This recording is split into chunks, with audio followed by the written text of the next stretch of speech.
금요복음 집회는 매우 분명한 목적을 가지고 있습니다. 공동체가 지금 처한 상황에 우리가 하나님 앞에 간구할 기도 제목을 가지고 나아가는 게 금요복음 집회입니다. 저는 오늘 본문을 목요 그 복음 DNA반 제 7강에서 나눴던 본문이기도 합니다. 근데 그 본문을 보는데 11월 달에 이 본문으로 말씀을 나눠야 되겠다. 정말 우리 공동체 전체를 놓고 기도하기에 지금 상황에 가장 알맞은 말씀이구나 라는 그런 마음을 이렇게 받았습니다. 그래서 이 말씀에 따라 오늘 함께 하나님께 기도했으면 좋겠어요. 그리고 이 말씀대로 기도할 때 말씀은 성경은 말하는 건 시냇가에 물된 동산과 같다라고, 물된 그 시냇가를 그 물을 말씀이라고 말합니다. 그런 의미에서 이 말씀이 여러분 안에 들어가면 여러분의 삶이 회복되는 것입니다. 그리고 여러분 모든 것 가운데 생명이 일어나기 시작하는 것입니다. 그런 은혜가 우리 모두에게 있기를 바랍니다. 근데 오늘 기도 제목 안에서 오늘 말씀 전체를 담게 말씀에서 최소한 제가 핵심되는 부분들만 오늘 나누도록 하겠습니다. 우선 간략하게 오늘 본문 이전 내용을 제가 요약해 드릴게요. 갈라디아인들은 이제 그리스도인들로서 경주를 시작합니다. 명상을 시작한 게 아니라요, 경주를 시작해요. 삶의 신앙을 시작한 거예요. 근데 처음에는 다름질을 잘했어요. 그들은 그리스도로 말미암아 우리를 자유케 하셨다라는 그 복음의 진리를 온전히 받아들였고 그 진리에 순종하면서 그리스도께서 주시는 자유 가운데 그들은 살았습니다. 근데 어느 순간 그들을 방해하는 그 방해꾼들이 등장하게 돼요. 근데 그들은 누구냐면 유대인의 전통에 사로잡힌 자들인데요. 예수님을 믿는 자들에게 이제 유대인들이 받는 할례와 그리고 율법을 지켜야만 온전한 구원에 이르를 수 있다라는 그런 말씀을 전하게 됩니다. 이것을 존 스토트라는 유명한 신학자가 이렇게 표현했어요. 그리스도께 시작한 일을 모세가 마무리하게 해야 한다고 말하는 것과 같은 주장이다. 멋진 표현이죠. 정확한 표현이죠. 그리스도께 시작되었던 그 우리의 시작을 이제 모세가 마무리해야 된다라는 주장을 교회 가운데 행한 것입니다. 갈라디아 교는 은혜로 시작했는데 다시 율법으로 돌아가요. 믿음으로 시작했는데 다시 행위로 돌아가요. 그리고 예수님의 공로로 시작했는데 이제 나의 공로로 신앙을 완성시키겠다고 또 이제 노력하는 교회가 돼버린 거예요. 이것이 바로 오늘날에도 반복되는 비극이 바로 이 갈라디아 교회에 있었던 이 비극입니다. 무엇입니까? 교회의 모임에 참여해. 그러면 하나님이 복을 주셔. 교회 봉사를 하면, 많이 하면 복을 받고 하나님의 사랑을 더 받게 돼. 내 삶이 이렇게 안 풀리는 것은 내가 헌금생활 바르게 하지 않아서 이런 거야. 그걸 해야지만이 너의 구원의 은혜가 온전해져 라는 식의 가르침이죠. 이런 투박하고 말초신경적인 이런 물질적인 비유는 아니더라도 이런 것도 비슷한 부류입니다. 내가 기도하지 않으니 하나님 널 사랑하지 않는 게 분명해. 그렇게 말씀 보지 않는 너를 하나님이 사랑하겠니? 좋아하시겠니? 라는 식의 경건의 활동으로 돌아가서 오늘날 많은 그리스도인들은 죄책감과 수치심 가운데 교회는 어쩌면 자유의 장소가 아니라 속박의 장소가 되어버린 게 오늘날 교회의 장소인 것 같아요. 물론 교회가 장소가 아니라 교회가 사람이라고 말한다면 그냥 교회 사람들과 어울리는 것도 굉장히 속박되고 부담되고 늘 그것이 부담스러워서 교회 사람들과 웬만하면 안 어울리고 싶은 그런 곳이 교회가 돼버린 게 아닌가 싶습니다. 근데 13절은 그런 이들에게 말하고 있어요. 사도 바울은 이렇게 말해요. 형제들아, 너희가 자유를 위하여 부르심을 받았다. 자유를 위하여 부르심을 받았다. 근데 여기에서 이 자유는 우리가 상상하는 의무로부터 자유, 책임감으로부터의 자유, 자기 마음대로 살 수 있는 자유, 모든 통제로부터의 자유가 아니에요. 그런 성격의 자유가 아니라 여기서 말하는 자유는 이것입니다. 하나님의 은총을 받기 위해, 하나님의 사랑을 받기 위해 사람들이 공덕을 쌓아야 한다는 그 무시무시한 속박으로부터의 자유입니다. 우리의 행위로 하나님의 사랑과 그 은총을 받으려고 하는 그 구속으로부터의 자유가 여기에서 말하는 자유입니다. 나주혁신 장로교회가 사도 바울이 말하는 이 자유가 넘치는 교회가 되기를 간절히 소망합니다. 아멘. 그렇게 기도합니다. 저 또한 우리 교회가 어떻게 하냐, 뭘 하냐라는 사람들의 탁월한 활동을 추구하는 교회가 되지 않았으면 좋겠어요. 오직 예수 그리스도의 공로로만 하나님의 사랑을 확인하는 그런 교회가 되기를 간절히 소망합니다. 할렐루야. 그래서 1장 15절을 보면 사도 바울은 그의 은혜로 나를 부르셨다고 말해요. 뭘로 불렀다고요? 이 자유로 부르심인데 그 자유로의 부르심은 뭐로부터 출발했다고요? 그의 은혜로 우리를 이 자유 가운데 부르셨다고 말합니다. 교회 역사상 가장 광범위하고 가장 많은 사역을 했다고 말할 수 있는 사도 바울, 그가 아주 민감하게 고백하는 고백이 한 가지 있어요. 이걸 여러분 주목해야 돼요. 내가 자유케 된 것은 나를 부르신 그분의 은혜로 말미암아 자유케 되었습니다. 그분의 행위로 말미암아 난 자유케 되었습니다. 결코 나의 공로와 나의 성취가, 그래서 역사가 평가할 나의 삶이 나를 자유케 한 게 아닙니다. 하나님의 은혜로 내가 부름받았습니다. 하나님의 은혜로 내가 여기 있습니다 라는 고백이 사도 바울에게 너무 중요한 거예요. 그 고백이 깨지는 게 사도 바울에게는 저주받을 짓이라고 생각하는 거예요. 사도 바울은 하나님의 교회는 행함으로 자유케 되는 것이 아니라 하나님의 은혜로 자유하게 된다고 말하고 있습니다. 그 은혜가 우리 모두에게 넘치길 바랍니다. 그런데 이 자유를 오해하는 사람이 있어요. 아까 말한 대로 지금은 그런 사람이 굉장히 많아요.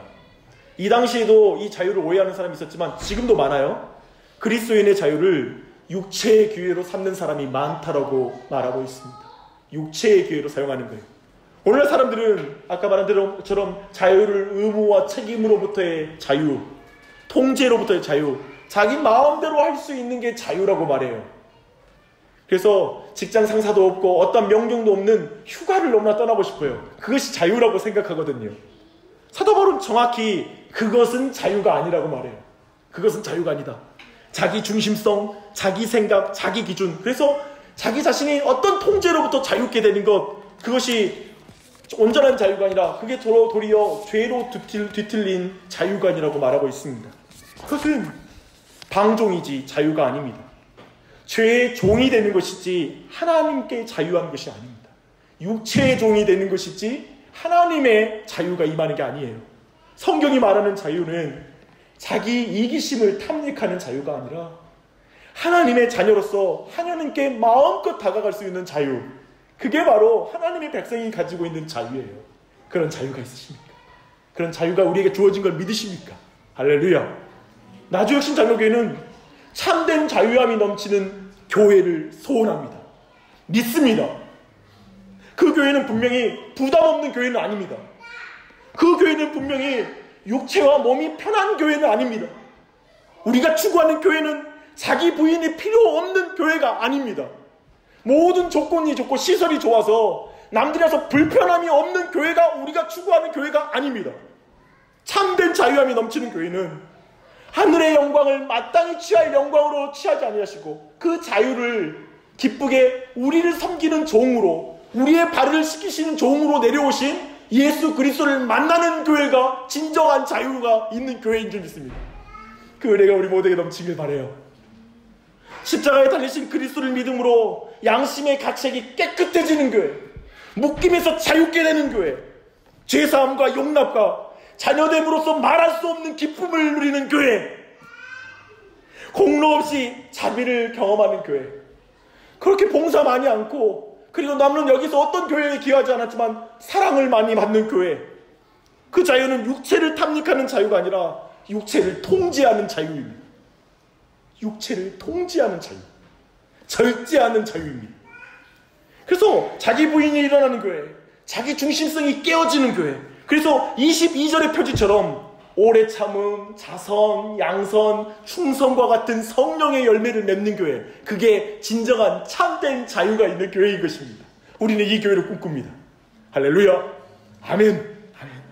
사도 바울은 먼저 이렇게 육체의 기회로 사용되는 거짓 자유를 먼저 우리에게 드러내요. 알려줘요.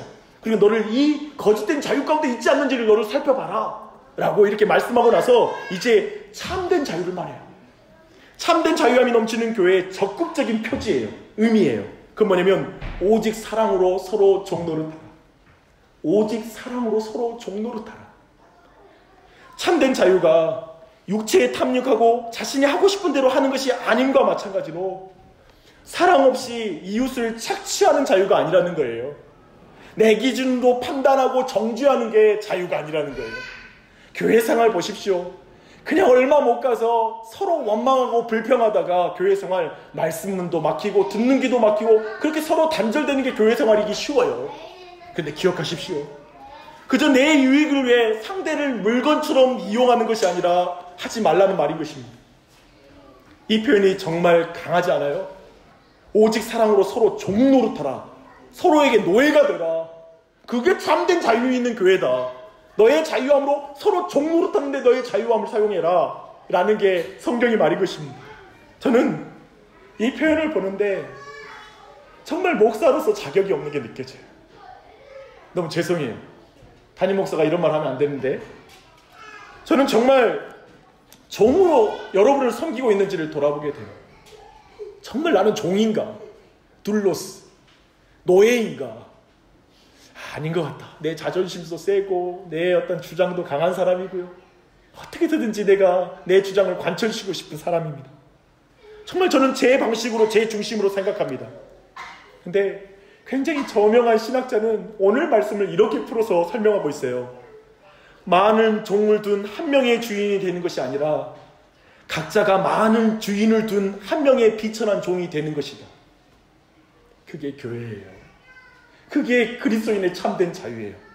우리가 많은 사람들 내 종으로 부리면서 권력 있는 위치에 올라가면 자유롭잖아요. 사장이 되고, 그래서 개인사업 하잖아요. 듣기 싫어서. 그리고 그게 자유롭다고 생각하잖아요. 그게 성경이 말하는 자유가 아니라 많은 사람을 주인으로 섬기는 참된 종이 되는 것. 그게 성경이 말하는 자유라고 성경 말하고 있습니다. 그래서 그리스도인의 자유, 참된 자유함이 있는 교회는 이기심이 아니라 섬김입니다. 그것이 있는 교회가 진정 자유한 교회예요. 그 은혜가 우리 모두에게 넘치길 바랍니다. 그리고 이 중심으로 가게 해요. 11월 첫 주 금요일에 이 자리에 모여 함께 기도하도록 은혜로 우리 모두를 불러주신 하나님을 찬양합니다.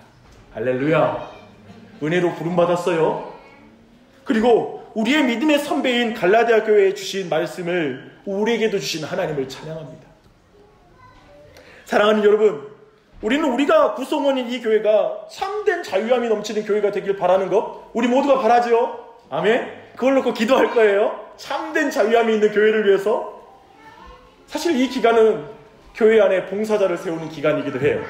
사람들이 자원함으로 써서 내가 이 일을 내가 감당하겠다고, 서로 종노릇한 일에 내 삶을 드리겠다고.